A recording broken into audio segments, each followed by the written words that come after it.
અમરેલી આમ આદમી પાર્ટીએ વિવિધ પ્રશ્નના મુદ્દે જિલ્લા કલેક્ટરને આવેદન પાઠવ્યું.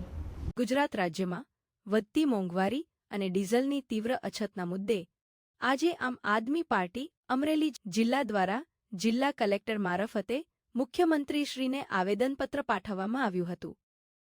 આમ આદમી પાર્ટીના અમરેલી જિલ્લા પ્રમુખ તથા પ્રદેશ સંગઠન મંત્રી નિકુંજ સાવલિયાના નેતૃત્વ હેઠળ રજૂ કરાયેલા આવેદનપત્રમાં ખેડૂતો, ટ્રાન્સપોર્ટરો અને સામાન્ય નાગરિકોની ગંભીર સમસ્યાઓ અંગે સરકારનું ધ્યાન દોરવામાં આવ્યું હતું. આવેદનપત્રમાં જણાવાયું હતું કે ખેતીની સિઝન દરમિયાન પેટ્રોલ પંપો પર ડીઝલની અછત સર્જાતા ખેડૂતોના ટ્રેક્ટરો ઠપ્પ બની રહ્યા છે, જેના કારણે વાવણી પૂર્વે ખેડૂતોમાં ભારે ચિંતા વ્યાપી છે.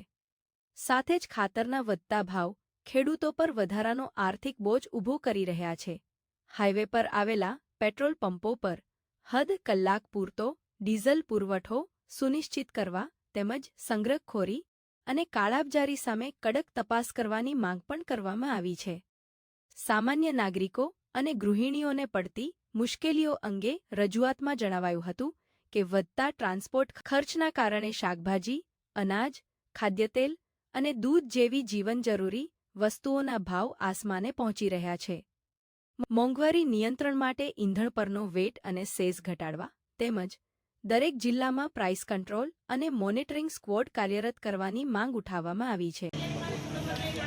આજરોજ આમ આદમી પાર્ટી અમરેલી જિલ્લા દ્વારા કલેક્ટર શ્રી સાહેબ માધ્યમથી મુખ્યમંત્રી સાહેબને આવેદનપત્ર પાઠવવામાં આવ્યું છે.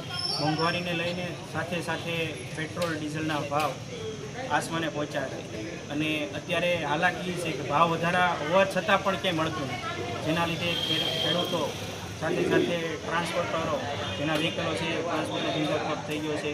રોજિંદી નોકરી કરતા અપડાઉન કરતા લોકો એને પેટ્રોલ ડીઝલ મળી નથી. આ તમામ સમસ્યાઓની રજૂઆત કલેક્ટર સાહેબશ્રીને રજૂઆત કરેલી છે અને સરકારશ્રી સુધી પહોંચાડી અને એના નિરાકરણની માગણી કરી છે. અને સાથે સાથે જણાવ્યું જો આની ઉપર ઠોસ પગલાં લેવામાં નહીં આવે આમ આદમી પાર્ટી ગાંધી ચિંધ્યા માર્ગે આંદોલન ગુજરાતમાં